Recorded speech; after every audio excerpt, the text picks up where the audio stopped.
We are ready to rumble, ladies and gentlemen. Welcome back Round 6. to round 6.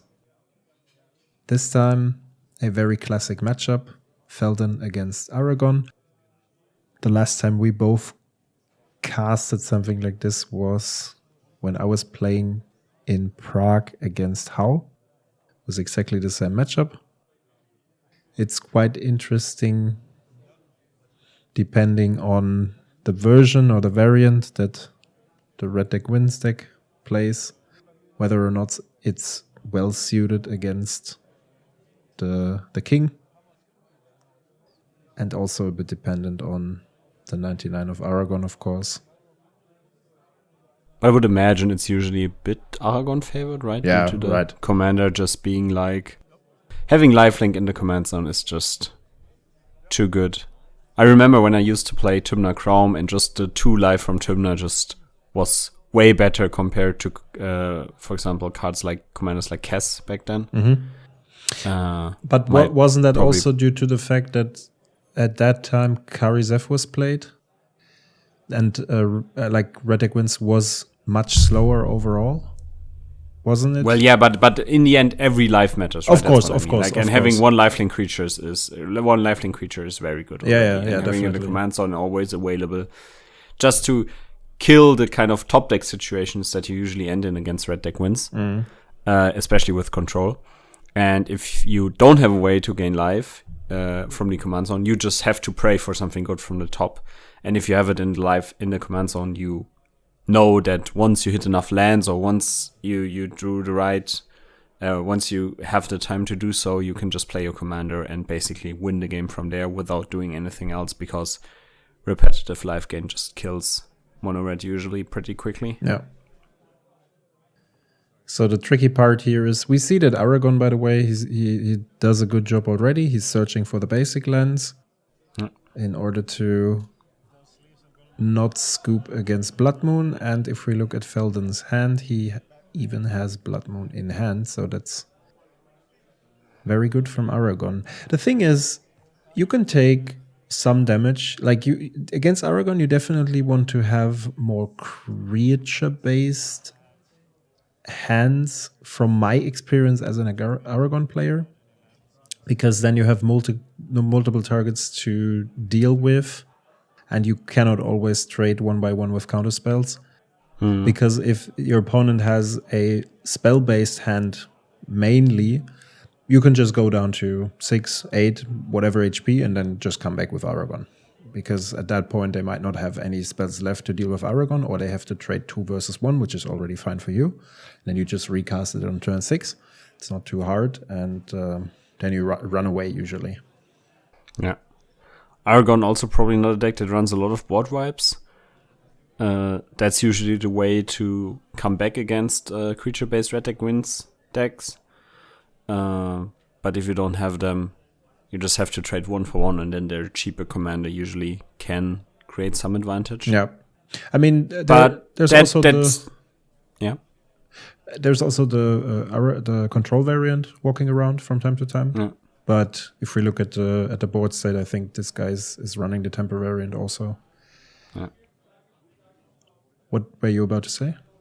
I was just about to say, but those hands usually require 1-drop to make pressure on a control-ish, mid-range-ish, tempo-ish deck. Right. Like, you need the 1-drop basically to get like the 4 damage that you usually get by it pretty cheaply. If you skip your turn 1 or just play a burn spell, that's usually not enough. Yeah, that's true. Which is also what we currently kind of see here. Like, the board is pretty... It's still in Red Deck Wins' favor. No. But like 16 life is not enough damage to prevent the haymakers that will come down now. Oh, that's a fun card. That's a cool card. It's like, it's so stylish. Some let's feature it. And also pretty good here, right? Yeah, like, it is definitely. Vigilance kind of like, probably a lot of 4-drops would be better here. Yeah, I mean, 4 toughness is great. Yeah. I think some people feature it because of the flavor aspect. I think it's a bit too pricey for the 4 mana, as you said. Yeah.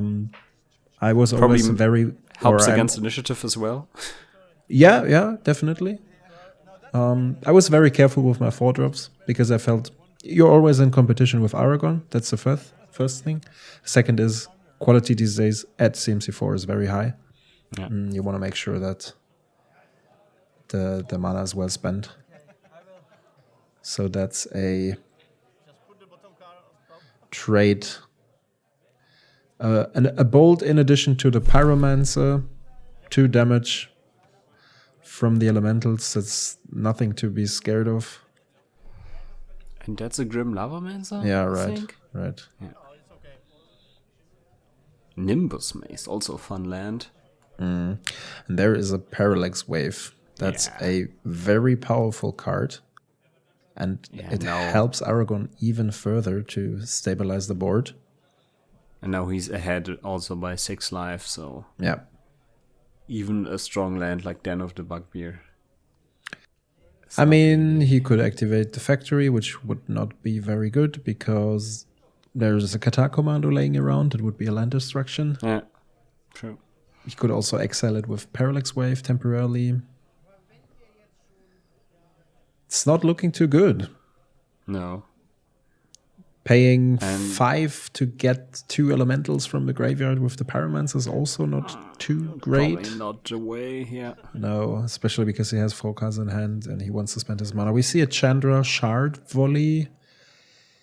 The new Synth Eradicator, I guess it's called. It's a card from the Fallout set that generates energy on attack. I think you get 2 energy, if I'm not mistaken. And you can spend... Okay, we see the card now. So, that one, yeah. Yeah, exactly. You can either get the energy counters and you don't play the card, or you play the card, you don't get the energy counters. Pretty good. Yes, and later on you can deal damage by spending the energy counters. And also if we have in mind that Modern Horizons 3 is bringing a lot of energy interaction, this might become even more interesting. I'm not too sure about the red spells yet. Haven't seen anything, or I have nothing in mind right now that... Either way will probably not lead to an energy-centric mono-red deck. True. I think we can all be pretty sure of that. But I'm just saying, if there would be a second spell that is good enough on its own, and it's also designed around energy tokens, I think you take it. Yeah, that's true. Aragorn comes down, not really a good way to take the initiative back, the Monarch back. No. The Tide still has 1 counter, so even if the Wave still has a counter, even if the Feldon player goes all in, the counter will probably get rid of that and just stabilize the board from there. Yeah. So, yeah. Yeah, I think it looks really bad. I mean, he can play Chandra and get rid of Aragorn. Also, the Aragorn player still has 2 mana open, so... Also that, true. And drew another card from the Monarch, so... I would imagine there's probably at least like 1 interaction spell, I would imagine. I think we saw a counter spell, something like this, early in his hand. I do not remember that, but you're probably right. I don't even know how many cards. Looks like 3, 2, something like that. Yeah. But yeah, if we look at the hand, we see that there's nothing that can absolutely take back the initiative. And I would have probably conceded at that point. Yeah. Not sure how. But it's not like the games will usually draw out very long. So that is also true. That is also true. If you think that you have a chance, it's probably always right to just play it out. If you can keep Lavamancer on board, then you might find a way to win this game. Although it's anti-synergistic in combination with your Barbarian Ring that's on field. But I would have... And like, casting this creature does nothing on that board. Yeah, that's true. Right? It gets you the Monarch, okay. Opponent can even say, yeah, you get the Monarch for 1 turn. I don't care. I will get back the life, and I will also threaten you to death because I play some burn spells. I play Lightning Helix. I can do the same stuff as you.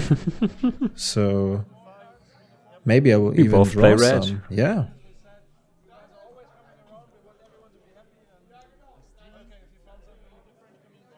So it's not too scary, to be honest. Going back on 12, we see a Teferi. Yeah.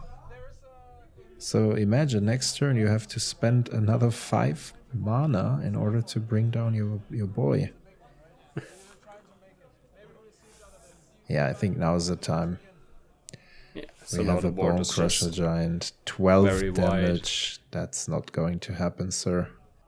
There's an Eidolon in his hand. He can't even cast it. Flame Slash is good against Aragorn, but not good enough. Oh, maybe. I mean, he can cast Chandra, get rid of the Bone Crusher, and then get rid of Aragorn. But still can't get back the Monarch in this very turn. Oh, he can't. Never mind. He can't even activate the Barbarian Ring, right? Because he's on 1. yeah. So No, you can activate you cannot tap it for mana, right? But you can. yeah, right. ability But goes somewhere. I mean, Yeah. would have okay. The plan is to block with the Grim Lavamancer in case your opponent has no interaction spell, which is very optimistic. And then it's just there's also the Hall. Yeah. Almost forgot about that. Also just dropped. So that's game 2. It looks like. Yeah. Yeah, that's. I think with the 1-drop, this might have been a little bit more competitive, but like even that wouldn't have not dealt enough damage. Like Grim Lavamancer is a good card, but I think for this matchup, it's just way too mid range. It will not get you over the hump. It will not. The tokens don't really help you. If you get rid of a bunch of lands, that's fine, but then you're just playing a 2/2, right? So that. So Martin wished for a 1-drop, and you got the best 1-drop. So now we Red Deck Wins has to offer. now we start gaming. Yeah. So let's see what the rest of the hand says. Lucky for Aragorn that he has a Chain Lightning. That would have been turn 2 being down on 14. This is a very different situation compared to turn 6 being down to 14. That's true. He has Another land a goes, so mulligan Feldon on is still in 6. play. There is an Eyesight Golem. There is a Reckless Storm Seeker, I think it's called. Huh. The red free spell from Modern Horizons 1. Oh, wow. Oh, many lists play that. No, that's not what I meant. Like, he's playing very slowly, right? Yeah, He could I would have just also played the 3-drop. Yeah. Like, we just talked about it. You have to be fast. He's scared of running into a counterspell. I don't see. But in the end, an expensive card will run into this counterspell. Like, it does not matter which one. And like, incinerating the face here doesn't really progress your game plan, especially if you have 2 3-drops in hand, right? Yeah, right. The red free spell sadly is not able to deal damage during your turn, right? That's. I mean, you can cast it for 3 mana, and then you. Yeah, that's what I meant, right? You cannot play it for free, so. Yeah, that's correct. You have to sacrifice. And here comes the wall. Yeah, that's tough. Yeah. So now you probably have to play the card. There's a Pyrokinesis. That's a good spell. He didn't even play the Incinerate end of turn, by the way. So there was more of a pretty much a wasted turn. Yeah. So now you probably play the tokens, right, and just keep running into him. Yeah, I mean, at least they have trample. So, probably the Aragorn play as a force, right? If you're thinking now, or days. I mean, maybe. Just imagine if you would have played the Incinerate, this would have been a very different situation. Like, he threatens effectively lethal on board, which is not because of the TNN, but then your opponent would be down to 2. Yeah. And that's a very dangerous area to navigate in. Because also you have a couple of fetch lands, and it makes those fetch lands dangerous too. Now there's Aragorn. Well, now you have the card to pitch it to for the pyrokinesis. True. You can pitch the incinerate. Yeah. You probably want to do this now, so you play around Force of Negation, right? Especially if your opponent did like kind of hint at having. Yeah, and also because he draws one more card due to the monarch. Wait, do you have to sacrifice the tokens? Yeah, No, at the beginning of the upkeep you do. Oh. Otherwise the card would be busted, I think. Oh yeah, true. So Yeah, you could just make sense. tokens, 3 tokens end of turn. Yeah. And I don't agree to that decision. I think the Reckless Stormseeker is not good overall. I would have at least put him to the bottom because it's really not helping at all. Yeah. And now you pitch the Incinerate. That's the only way to get reach. You could have just thrown 3 damage at your opponent's head and swing in with Feldon and then just hope to top deck a fetch land. A shock, I mean. And just win the game. That's the way out here, I would say. I mean, of course, it's easy to argue from outside, and we have to take into consideration that this is the 6th round. But you see, here's the removal spell. He didn't make use of Feldon after all. Yeah. And this is basically now you're sitting there with a useless 3-drop. True. And so what are you going to do here? You can recast Feldon. It runs into TNN, but I mean TNN gives you 3 damage, so you can select amongst 3 cards.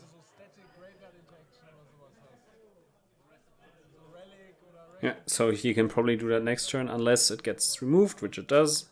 Oh, see, here's the shock. That's unfortunate. That's unfortunate. So if, well, maybe Aragorn also has another counterspell in hand. I don't currently see one. So if he would have pitched the 3-drop and drawn the shock, would be lethal. It would be lethal. Yeah. And this is just to say that, guys, this is not from we know what Aragorn has in hand standpoint. This is just from an objective standpoint, like what would be the better way, like the better line. Because as you said, the Stormseeker is basically completely useless in this matchup or in this board state. And well, maybe he wasn't focused here. And it's a pity. It's a huge blunder that costs him the game. I think now there's a Fork Bolt. He's down to 2. But it seems he has not drawn another burn spell. I mean, Aragorn is still in a dangerous zone. Even after one attack with Aragorn, I think, he's back to 6. There can be a random Fiery Confluence. Stuff like this. And if that's the best your opponent can do, there's nothing to be afraid of, I guess. Swing with both. And now also drawing 2 cards per turn usually kind of guarantees you some kind of removal. Yeah. And there's the bolt. That's even worse. And now it's really, really hard to get back. Now you have to top deck something, and we see a Venser in his hand. Yeah, so that would also interact with the... It will also take care of anything he's about to cast. And there's another shock. Out of reach, sadly. Sadly reminds you of the mistake. But well, I hope he already analyzed his game. And next time, I'm sure we'll do better.